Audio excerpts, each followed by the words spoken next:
تو فیصلہ کرتا ہے کہ میں نے جانا ہے اور بادشاہ سے اس شہزادی کا ہاتھ مانگنا ہے جس نے میری نیندیں اڑا رکھی ہے، جس نے میری نیندوں کو برباد کر دیا، میرا چین لے لیا، میرا سب کچھ چھین لیا۔ پھر کیا تھا، رات کو تیاری کی، آخری پہر میں سسکیاں لیتے ہوئے کٹیا کے اندر سسکیاں لیتے ہوئے دعا کی، بگڑی بنانے والے میری بھی بگڑی بنا دے، قسمت سنوارنے والے تو قسمتوں کو بدل دیتا ہے، میری قسمت میں بھی جو ہے وہ اسے لکھ دے جسے میں نے دیکھا ہے، اس لیے کہ اوروں کو جو ملا ہے مقدر سے ملا ہے، مجھ کو تو مقدر بھی تیرے در سے ملا ہے۔ خدا کی بارگاہ سے کون سی نعمت نہیں مل سکتی، وہ تقدیر بنانے والا رب ہے، اس نے تقدیر لکھی ہے، اس نے تقدیر بدلنا بھی وہ جانتا ہے۔ ہائے ہائے، راتوں کی آخری پہر کی سسکیاں لی، صبح کا انتظار کرنے لگا، اور پھر وہ اجنبی مسافر مزدور صبح ہوتے ہوتے بادشاہ کے محل کی طرف بڑھا۔ جب بادشاہ کے محل کی طرف گیا تو وہاں پر دربار لگا ہوا تھا، خاص و عام کی سنوائیاں ہو رہی تھی، اس لیے کہ جب ہم بادشاہ تھے تو لوگوں سے نفرت نہیں کرتے تھے، بلکہ ہمارے یہاں دربار لگا کرتے تھے، اور ہر خاص و عام سے بادشاہ ملاقات کرتا تھا، اس کے مسائل پوچھتا تھا۔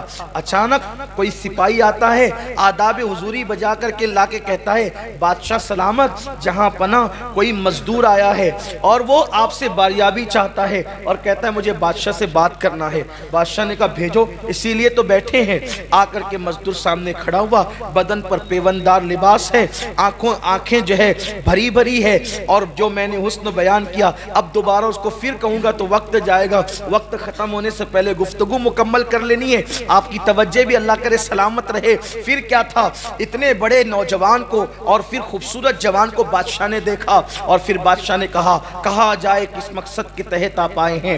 تو اس جوان نے پوری بے باکی کے ساتھ کہا، جہاں پناہ جو فریاد میں لے کر کے آیا ہوں وہ فریاد لوگوں کے سامنے پیش کرنے کی نہیں ہے، اگر آپ میری فریاد سننا ہی چاہتے ہیں تو میں تخلیہ چاہتا ہوں، تخلیہ عطا کیا جائے، اس کے بعد گفتگو ہوگی۔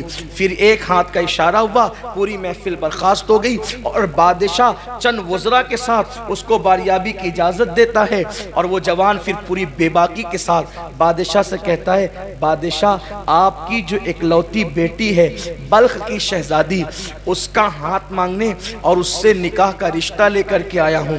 جیسے ہی یہ بات ایک اجنبی مسافر مزدور کی زبان سے، جس کے بدن پر پھٹا پرانا پیوندار کپڑا تھا، لیکن جب اس کی زبان سے یہ بات سنی گئی تو جیسے لگا کہ پیروں کے نیچے سے زمین کھسک گئی ہو۔ وزیر کی آنکھوں میں خون اتر آیا، کہتے ہیں چائے سے زیادہ کتنیاں گرم ہوتی ہے، وزیر کی آنکھوں میں خون اتر آیا، اور وزیر نے اپنی تلوار کو جو ہے حرکت دیتے ہوئے کہا، بدبخت بد نصیب انسان، اپنی اوقات دیکھ، اور تو شہزادی کا ہاتھ مانگنے کے لیے آیا ہے؟ کبھی سوچا بھی تو ہوتا کہ کیا مکمل میں بھی کبھی ٹاٹ کے پیون لگا کرتے ہیں، مگر واہر مسلمان، واہر اسلام، کیا انداز تھا بادشاہوں کا۔ بادشاہ نے وزیر کو جھڑکتے ہوئے کہا، کیا بکواس کرتے ہو، پھلدار ٹہنیوں پہ پتھر تو کوئی بھی پھینک سکتا ہے، پتھر پھینکنے پر اعتراض کیوں ہے؟ بات اتنی ہے، اسلامی نقطہ نظر سے ہر جوان کو حق ہے کہ جہاں وہ لڑکی دیکھے وہاں وہ اپنا رشتہ بھیج سکتا ہے۔ اب بات آپ پر ہے، پسند آئے تو دیجئے، نہ پسند آئے نہ دیجئے، اس طرح کسی کو روب سے دبایا نہیں جا سکتا۔ آپ اس کی فریاد سنیں، اگر آپ دے سکتے ہیں تو دیں، نہیں دے سکتے تو نہ دیں۔ بادشاہ نے بہت حسن تدبیر کے ساتھ معاملے کو رفع دفع کیا، اور پھر اس سے کہا کہ وزیر آپ سے بات کریں گے، آپ ان سے بات کر لیجئے۔ اور پھر وزیر سے کہا، دیکھو غریب ہے، اسلامی نقطہ نظر سے یہ رشتہ مانگ سکتا ہے، ہم بادشاہ ہیں، اسے رشتہ نہیں دیں گے، ایسی کوئی کڑی شرط یا مشکل شرط رکھ دو جس کو یہ پورا ہی نہ کر سکے، اگر یہ پورا نہیں کر سکے گا تو معاملہ خود ہی ختم ہو جائے گا اور پھر دوبارہ منہ دکھانے کے قابل نہیں رہے گا۔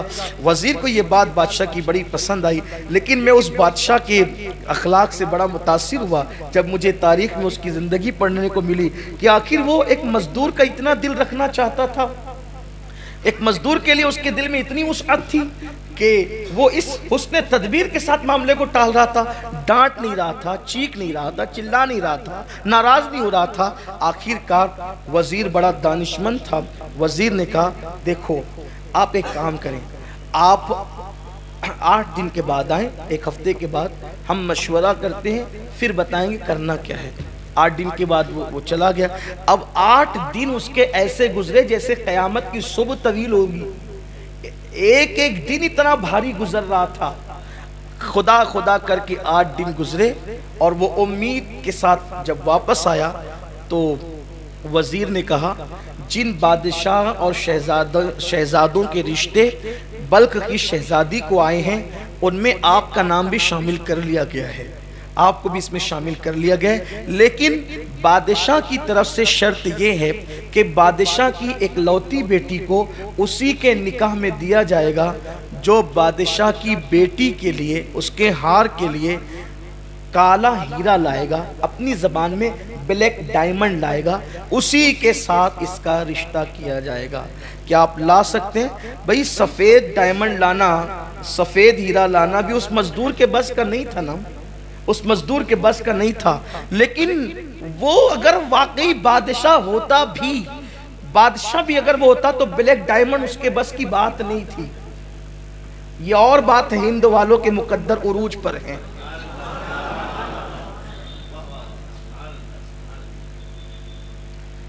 اس کے بس کی بات ہی نہیں تھی، لیکن وہ عشق کیا جو انسان کو ہار دے یا ہار ماننے پہ مجبور کر دے۔ عشق کبھی ہار ماننے پہ مجبور نہیں کرتا۔ اس نے کہا مزدور نے، جس کو رات کے لیے ایک روٹی بھی میسر نہ تھی، اس مزدور نے کہا شرط تو بڑی کڑی ہے، کالا ہیرا لانا، بلیک ڈائمنڈ لانا۔ میں اپنے موجودہ دور کے الفاظ استعمال کروں گا، آپ اس کو یہ نہ سوچے گا کہ اس دور اس نے بلیک ڈائمنڈ کیسے کہہ دیا، کالے ہیرے کو بلیک ڈائمنڈ ہی کہتے ہیں، یہ بھی بات ہے، کالے ہیرے کو بلیک ڈائمنڈ ہی کہتے ہیں، لیکن تو کچھ بھئی موجودہ اصطلاحات بھی تو ہمیں استعمال کرنی ہوتی ہے آپ کے درمیان اتر کر گفتگو کرنے کے لیے۔ اس نے کہا کہ چیز تو بڑی مہنگی ہے، بادشاہ بھی اس کو نہیں لا کر دے سکتا ہے، لیکن جب محبت کی ہے نا، عشق کیا کسی سے، تو ہم لا کر دیں، کوشش کریں گے۔ اور میں سب سے نا امید ہو سکتا ہوں، لیکن اپنے رب سے نا امید نہیں ہوں۔ میرا اللہ میری ضرور مدد کرے گا، کیونکہ میری محبتوں میں پاکیزگی، میری محبتوں میں اخلاص ہے، میری محبتوں میں بناوٹ نہیں ہے، میری محبتوں میں خلوص ہے، میں ضرور لاؤں گا۔ اور اس کے بعد گیا، گھر لوٹا، بھیگی بھیگی رات تھی، بلخ کی بھیگی بھیگی رات تھی، رات کا آخری پہر تھا، شبنم گر رہی تھی۔ اقبال کے لہجے میں پھولوں کو آئے جس دم، شبنم وضو کرانے، نالا میرا وضو ہو، رونا میرا وضو ہو، نالا میری دعا ہو۔ اللہ اکبر۔ وہ گڑ گڑاتا رہا، سسکیاں لیتا رہا اور کہتا رہا مولا کبھی تو نے کسی مانگنے والے کو محروم نہیں کیا، تیرا وعدہ ہے مجھ سے مانگو میں عطا کروں گا۔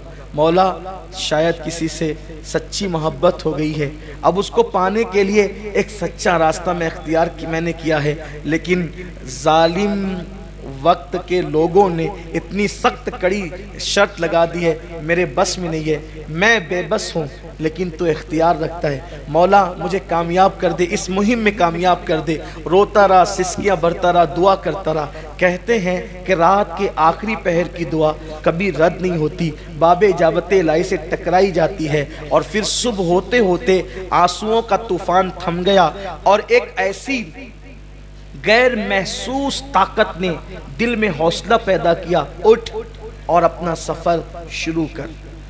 جس عشق کی راہ کا تو مسافر بنا ہے، اس عشق کی راہ کے مسافر جا اپنے سفر کا آغاز کر۔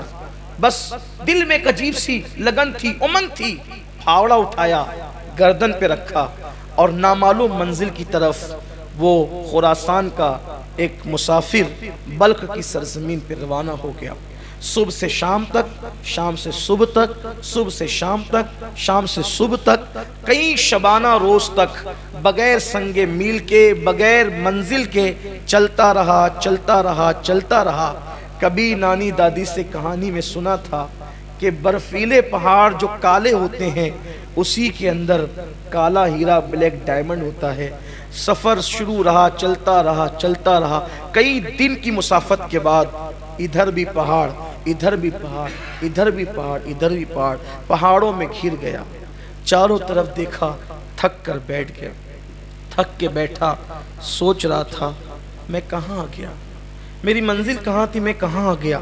اچانک کوئی آنے والا آتا ہے، کندھوں کو دھکا دیتا ہے، اے سونے والے، سونے کا وقت نہیں ہے، یہ برفیلے پہاڑ ہے، اور ایک پہاڑ ٹوٹ گیا ہے، ٹوٹ کر اس کی چوٹی زمین پہ گر گئی ہے، اور تجربہ بتاتا ہے کہ شام تک اس پوری وادی کے اندر برف پگھل جائے گی اور برف کا سیلاب آئے گا۔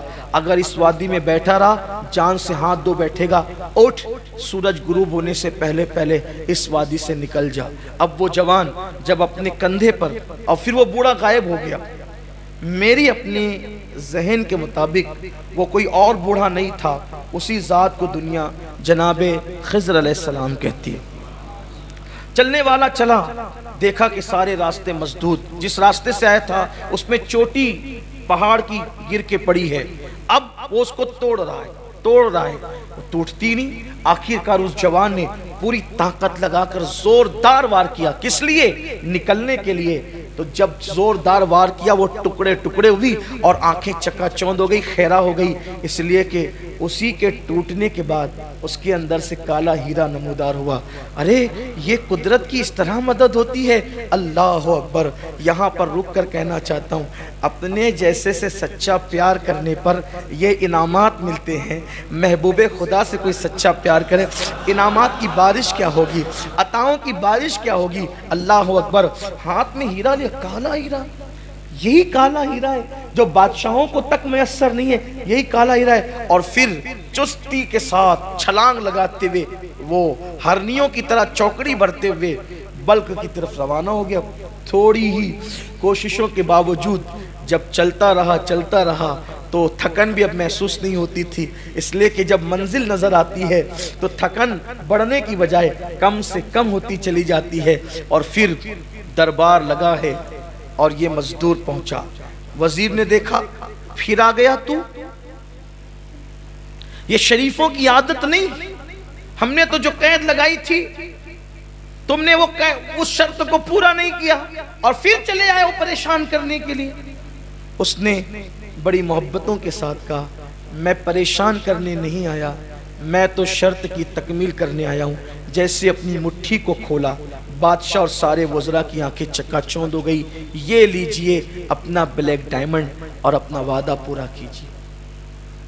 بادشاہ نے وزیر کی طرف، وزیر نے بادشاہ کی طرف دیکھا کہ اب کیا کریں، اس نے تو شرط پوری کر دی، وہ بادشاہ بھی جو نہیں کر سکتا تھا وہ عاشق نے پوری کر دی۔ وزیر ہوشیار تھا، آنکھوں میں باتیں ہو گئی، پیغام دیا ہے، کبھی پیغام لیا ہے، نظروں سے محبت میں بڑے کام لیا ہے، آنکھوں میں باتیں ہو گئی۔ اور جب باتیں ہو گئی تو وزیر نے کہا، ارے اصل بات یہ تو ہمارا مطالبہ تھا۔ شہزادی دراصل کان کی بالیوں میں سفید موتیاں پہننا بہت پسند کرتی ہے، ایک آخری شرط ہے اور قطعی ہے، اس کے بعد کوئی شرط نہیں ہوتی، آخری شرط ہے 2 موتی بالیوں کے لیے لے آؤ شہزادی کے لیے، بس رشتہ ہو جائے گا۔ ایک مزدور کے لیے کیا کم تھا؟ پھر دل پکڑ لیا، وائے رے ناکامی، ہائے رے ناکامی، اب کیا کروں؟ لیکن پھر عشق نے کہا، ہارنا مت، ہمت مت ہارنا، اٹھ چل آگے بڑھ۔ جیسے کوہساروں میں، پہاڑوں میں اللہ نے بلیک ڈائمنڈ تجھے دے دیا، کالا ہیرا دے دیا، موتی کا انتظام بھی قدرت کر دے گی۔ پھر نکلا، گھر پہنچا، دعا کی، پھر چلا، خوب لمبا سفر کیا، سمندر کے کنارے پہ پہنچا۔ کہتے ہیں کہ سمندر کے اندر صدف ہوتی ہے اور صدف کے اندر موتی ہوتا ہے، لیکن تیراکی جانتا نہیں تھا، عشق والا تھا، پانی لیا، چلو سے باہر پھینکا، پھر لیا، پھر باہر پھینکا، پھر لیا، پھر باہر۔ کیوں؟ میں تھوڑی دیر میں سمندر کو خالی کر دوں گا، اور جب سمندر خالی ہو جائے گا تو پھر اس کے اندر کی سیپ نظر آئے گی، پھر سیپوں کو اٹھاؤں گا، دامن میں بھر لوں گا، 2 موتیوں کا مطالبہ ہے، میں تو وہاں موتیوں کے فرش بچھا دوں گا۔ پانی پھینک رہا ہے، صبح ہوتی ہے، شام ہوتی ہے، لیکن وہ سمندر کی موجیں بڑھتی ہی جاتی ہے۔ کہتے ہیں عشق سچا ہو کامیابی مل ہی جاتی ہے۔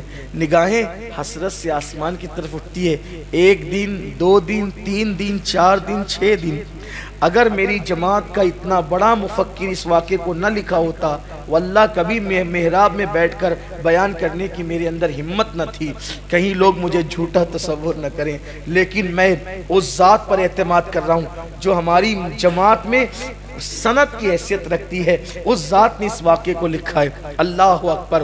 بڑا عظیم مفکر، بڑا عظیم دائی، یورپ کی سرزمین پر اسلام کی شمع کو روشن کرنے والا دائی، انہوں نے اس واقعے کو لکھا ہے۔ نگاہیں آسمان کی طرف اٹھی اور پھر کہا مولا میری مدد کر، یہ کیا ہے؟ میں پانی پھینکتا ہوں، پانی بڑھتا جاتا ہے۔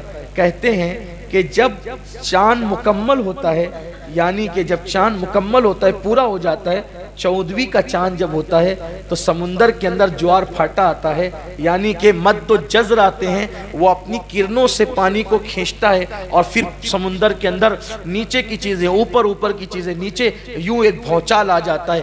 بس ایسا ہی ہوا، 14ویں شب آئی اور آنے کے بعد جب مد و جزر کے مناظر دیکھے تو کئی سیپیں جو ہے وہ پڑی تھی، صبح کا وقت ہوا، دامن میں سمیٹا اور سفید موتیوں کو لے کر پھر دوڑا۔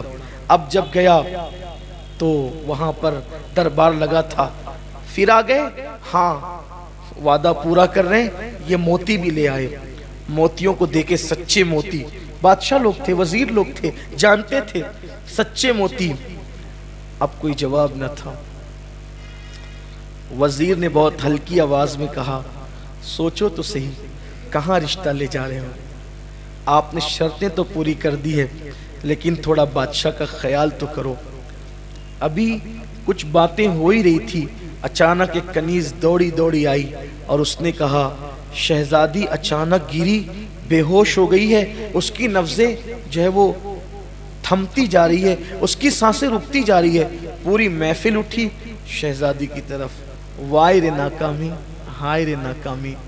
شرطیں تو پوری ہو گئی، بلیک ڈائمنڈ بھی پیش کر دیا گیا، سفید موتی بھی دے دیے گئے، لیکن جس کے لیے گئے تھے اسی کا انتقال ہو گیا اور وہ شہزادی دنیا سے کوچ کر گئی۔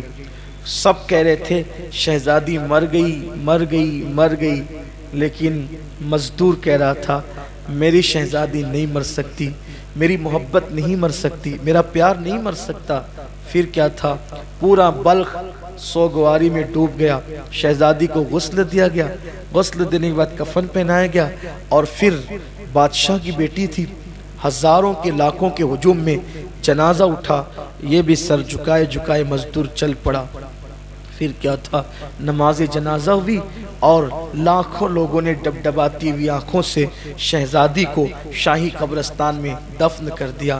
لوگ اپنے اپنے گھروں کو چل پڑے اور پھر رات نے اپنی سیاہ چادر بلخ کی سرزمین پہ تان دی، لوگ غموں میں ڈوبے بستروں پہ لیٹ گئے۔ کہتے ہیں کہ رات کا آخری پہر تھا، رات کی سیاہ زلفیں تھوڑا کمر سے نیچے آ کر ڈھلک گئی تھی۔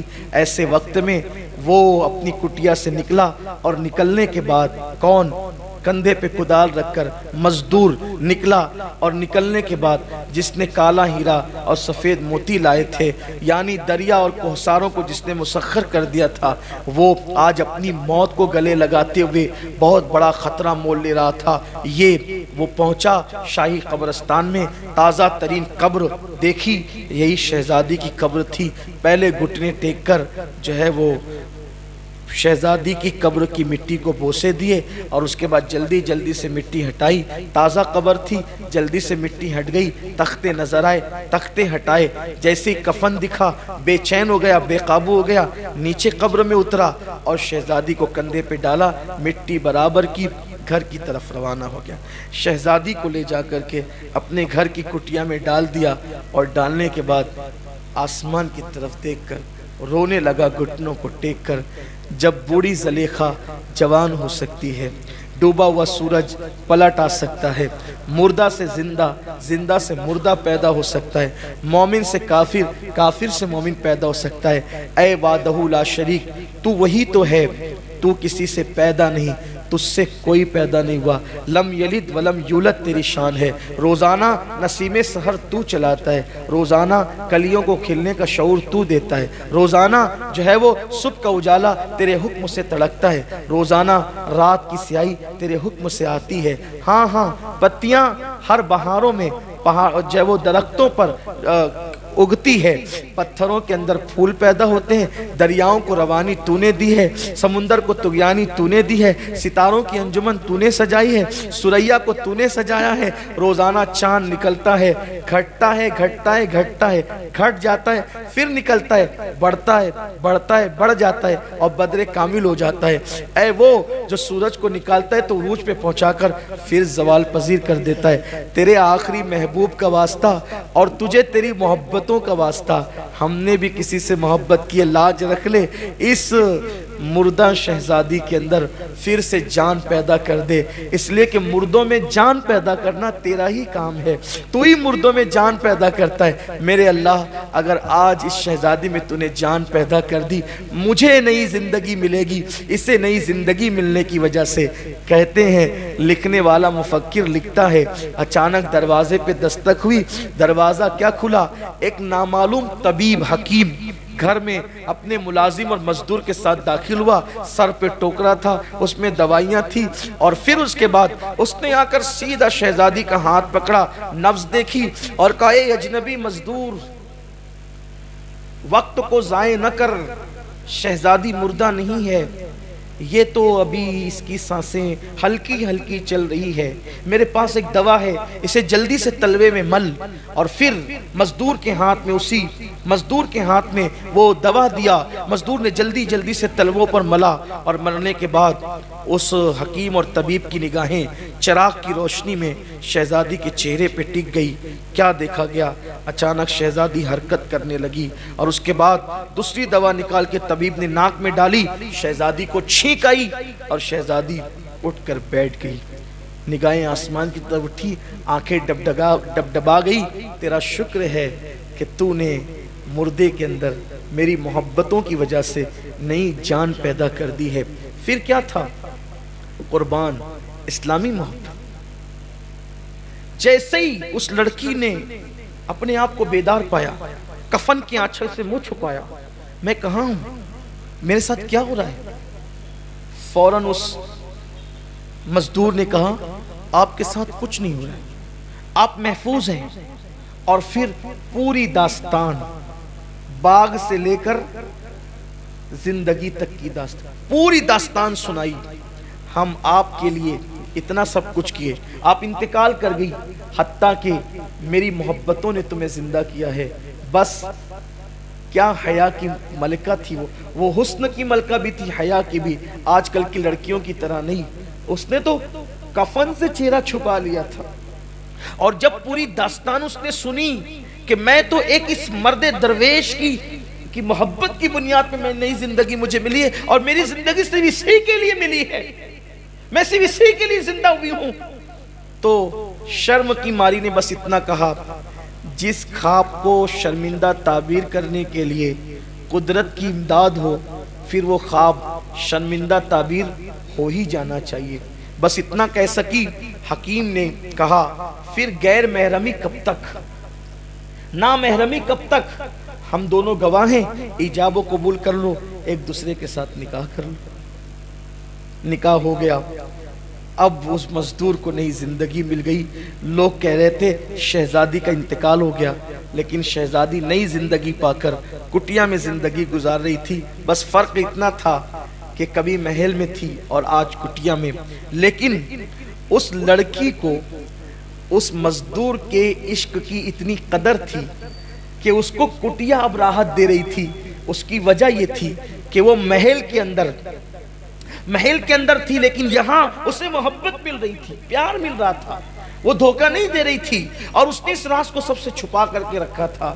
بالآخر ایک دن وہ آیا کہ گھر کے آنگن میں ایک پھول کھلا، خوبصورت سا بیٹا پیدا ہوا، بیٹا چلنے لگا، بولنے لگا، کلمہ پڑھنے لگا، اور پھر اس شہزادی نے کہا آج کل سنا ہے کہ میرے انتقال کے بعد ابا اور امی کی طبیعت مسجد مدرسوں کی طرف زیادہ ہو گئی ہے، مدارس قائم ہو رہے ہیں، مساجد قائم ہو رہی ہیں، مکاتب قائم ہو رہے ہیں، بہت محنتیں ہو رہی ہیں دین پر، اس لیے کہ دل اچاٹ ہو گیا ان لوگوں کا دنیا سے۔ یہ سن رکھا ہے میں نے بھی، اور وہ لوگ دنیا سے دور ہوتے چلے گئے، دین سے قریب ہوتے چلے گئے۔ ایک کام کرتے ہیں، جو مکتب محل میں چلتا ہے اپنے بچے کو وہیں بھیجتے ہیں۔ ایک دن مکتب کی سالانہ تقریب تھی، چھوٹا مدرسہ جسے مکتب کہتے ہیں، جیسے ہمارے اپنے یہاں مالیگاؤں میں سنی دعوت اسلامی 60 مکاتب چلا رہی ہے پورے شہر میں، مکتب کی سالانہ تقریب تھی۔ سالانہ تقریب میں بادشاہ آیا، ننھے ننھے بچوں نے جھک کے بادشاہ کو سلامی دی۔ جیسے ہی بادشاہ کی نظر اس لڑکے پر پڑی، کس کے؟ اس لڑکے پر۔ کس لڑکے پہ؟ مزدور کے لڑکے پہ۔ بادشاہ کا دل کھنچتا چلا گیا۔ یہ کوئی مانوس جانا پہچانا چہرہ لگتا ہے، یہ چہرہ جانا پہچانا ہے، یہ چہرے سے انسیت ہے، یہ چہرے میں اپنائیت ہے، یہ چہرے سے خون جوش کھاتا ہے۔ کون ہے یہ؟ معلم سے پوچھا کون ہے یہ؟ معلم نے کہا وہ سامنے کٹیا ہے نا مزدور کی، اسی کا بچہ ہے، غریب آدمی ہے، روزانہ لا کے پہنچاتا ہے، شام کو لے جاتا ہے، یہ بچہ اپنا سا لگتا ہے۔ ایک کام کریں، اس کے ابا سے کہنا کہ یہ اس بچے کو محل میں لے کر کے۔ شام کو ابا آئے تو کہا کہ بادشاہ کا حکم ہے، حکم حاکم ہے کہ تم اپنا بچہ محل میں لے کر جاؤ۔ انہوں نے کہا بہت اچھا۔ گھر لایا، بیوی سے مشورہ کیا، کیا ہوگا، کیسے ہوگا؟ ایسا لگتا ہے اب پوشیدہ راز سب اوپن ہو جائیں گے، کیسے ہو سکتا ہے، کیا ہوگا؟ بہرحال شہزادی نے کہا کوئی فکر نہ کریں، ٹھیک ہے۔ اور وہ بچہ یوں ہی کوئی پہلے کم خوبصورت نہیں تھا، محل میں بھیجنے کے لیے شہزادی تھی، اس بچے کو شہزادوں کی طرح سجایا، باپ کے ساتھ انگلی پکڑائی، روانہ کیا۔ جیسے ہی محل میں پہنچا یہ بچہ، خوبصورت سے بچے کو بادشاہ نے اپنی گود میں اٹھایا۔ مزدور بھی بھیس بدل چکا تھا، مجھے پہچانا نہ جا سکے کہ چند سالوں پہلے رشتہ مانگنے آیا تھا اور شہزادی انتقال کر گئی تھی، پتہ نہیں کیا ہوگا، بھیس بدل لیا۔ جیسے ہی بادشاہ نے دیکھا اس بچے کو قابو نہ پا سکا، اٹھایا گود میں اور سیدھا زنانہ خانے میں بادشاہ گھس گیا۔ بادشاہ اس طرح نہیں جایا کرتے تھے زنانہ خانے میں، لیکن جیسی ملکہ کی نظر بادشاہ کے گود کے بچے پڑی، یہ مانوس جانا پہچانا چہرہ، غور کیا، کہا بادشاہ جانتے ہیں مرحوم شہزادی کا بچپن ایسا ہی تھا نا، اس کی ناک دیکھو یہ مرحوم شہزادی کی طرح ہے، اس کے ہونٹ دیکھو مرحوم شہزادی، اس کی آنکھیں مرحوم شہزادی کی، ارے یہ تو مرحوم شہزادی کے ہو بہو دکھتا ہے۔ کس کا بچہ ہے؟ ارے وہ سامنے جو کٹیا میں مزدور رہتا ہے اسی کا بچہ ہے۔ یہ بچہ میری مرحوم شہزادی کی یاد دلاتا ہے، یہ میرے یہاں رہے گا، اب ہم اسے جانے نہیں دیں گے۔ بادشاہ نے کہا کہ بچے خریدے اور بیچے نہیں جاتے نا، تو پہلے اس کے ماں باپ سے پوچھنا پڑے گا۔ کوئی بات نہیں، غریب لوگ ہیں، ہم اپنے محل میں ان کو جگہ دے دیں گے، وہ ہمارے محل میں رہیں گے، ہم بچہ دیکھتے رہیں گے، تسلی ہوتی رہے گی، کسی کی گود خالی کرنا ہمارا مقصد نہیں، ان سے بات کرو۔ بادشاہ باہر آیا، کہا کہ ملکہ کی خواہش ہے کہ یہ بچہ محل میں رہے۔ مزدور نے جواب دیا بچے بیچنے کے لیے نہیں ہوتے۔ دیکھا قدرت کے انداز، کل یہ کھڑے تھے کسی بچی کو مانگنے کے لیے اور آج وہ کھڑے ان کے بچے کو مانگنے کے لیے۔ اسی کو دنیا کہتے ہیں، کما تدین تدان، اسی کو دنیا کہتے ہیں۔ بچے بیچنے کے لیے نہیں ہوتے۔ پھر ہم اپنی بیوی سے مشورہ کریں، یہ بچہ میرا اس کا مشترکہ بچہ ہے، ہم اپنی بیوی سے مشورہ کریں گے، بیوی جو کہے گی اس پہ عمل کریں گے۔ اچھا ایک کام کریں، آپ کی بیوی کو منانے کے لیے ہماری ملکہ آپ کی کٹیا میں آ جائے گی، آپ کی بیوی کو منانے کے لیے ہماری ملکہ آپ کی کٹیا میں آ جائے گی، وہ منا لے گی، منانا جانتی ہے وہ، میری ملکہ منانا جانتی، منا لے گی، آپ یہاں کے رہنا، عیش میں رہو گے۔ اچھا ٹھیک ہے، چلا گیا بچے کو لے کر۔ ابھی یہ گھر پہنچا تھا، ادھر ملکہ نے کہا ڈولیاں تیار کی جائے، پورے کر و فر کے ساتھ سفر کرنے والی ملکاؤں نے فوراً کہا خواجہ سراؤں سے محل سے لے کر کٹیا تک کے قطار لگا دو اور ہمیں وہاں جلدی سے جلدی پہنچا دو۔ ڈولیاں اٹھی، لوگ کہنے لگے اچانک ملکہ کدھر جا رہی ہے؟ کسی نے کہا وہ مزدور کی کٹیا میں جا رہی ہے۔ کہا رے تعجب ہے مزدور کی کٹیا میں؟ کہا ہاں کوئی تعجب نہ کرو، جب سے شہزادی کا انتقال ہوا ہے ان لوگوں کو غریبوں سے پیار ہو گئے، کٹیا میں جانے لگے، نیک ہو گئے، پرہیزگار ہو گئے، جا رہے ہوں گے کسی کٹیا میں دعا لینے کے لیے، کیوں تعجب کرتے ہو؟ بہرحال خواجہ سرا آگے بڑھتا ہے اور اس کے بعد مزدور کے گھر پہ دستک دیتا ہے، دروازہ کھولو، ملکہ تشریف لا رہی ہیں، آپ کی بیوی سے ملنے کے لیے تخلیے کا موقع دو۔ جیسے ہی دروازہ کھولا گیا، سنا گیا، دوڑتے ہوئے مزدور نے کہا ملکہ آ رہی ہے، اب تو سارے راز کھل جائیں گے، اب تو شاید قدرت کو یہی منظور ہے۔ اور پھر ملکہ آ گئی، جیسے ہی نظر پڑی پلک جھپک گئی، میں کوئی خواب تو نہیں دیکھ رہی ہوں؟ غور سے آنکھیں پھاڑ پھاڑ کے، شہزادی شہزادی شہزادی شہزادی ہو تم تو مر چکی تھی۔ لیکن دوسری طرف بھی جذبات کا تلاطم تھا، قابو نہ پا سکی۔ 4 سے 5 سال کے بعد جس بیٹی کو 5 سال پہلے مردہ سمجھ کے دفن کر دیا تھا، وہ زندہ کسی کٹیا میں زندگی گزار رہی تھی، کسی کو پتہ ہی نہیں تھا۔ ماں بیٹی لپٹ لپٹ کر خوب روئے، اور جب رو چکے، جب جذبات کا تلاطم تھما، بیٹی تم یہاں، شہزادی نے پوری داستان سنائی کہ یہاں آنے کا انداز کیا تھا، کیوں آئے تھے، کیسے آئے تھے، کسی کی محبت اور عشق نے نئی زندگی دی اور یہاں آئے اور اب زندگی گزار رہے ہیں۔ یہ بات جنگل کی آگ کی طرح پورے بلخ میں پھیل گئی، جسے دفن کر دیا تھا اسے کسی کی پاکیزہ محبت نے نئی زندگی دے دی۔ اور پھر اس کے بعد فیصلہ ہوا کہ اب جسے مزدور کہہ رہے تھے وہ مزدور نہیں ہے، بلکہ وہ تو بادشاہ کا داماد ہے، اور وہ کٹیا میں رہنے والی لڑکی وہ کوئی غریب کی بیوی نہیں ہے، وہ شہزادی ہے بلخ کی۔ اس کے بعد اعلان ہو گیا اب کٹیا میں نہیں رہ سکیں گے، محل میں چلو۔ اور اس کے بعد کٹیا سے لے کر محل تک سپاہ کی قطار تھی۔ جو وزیر کل تک ڈانٹتے تھے وہ وزیر آج ہاتھ باندھ کر کے کھڑے تھے۔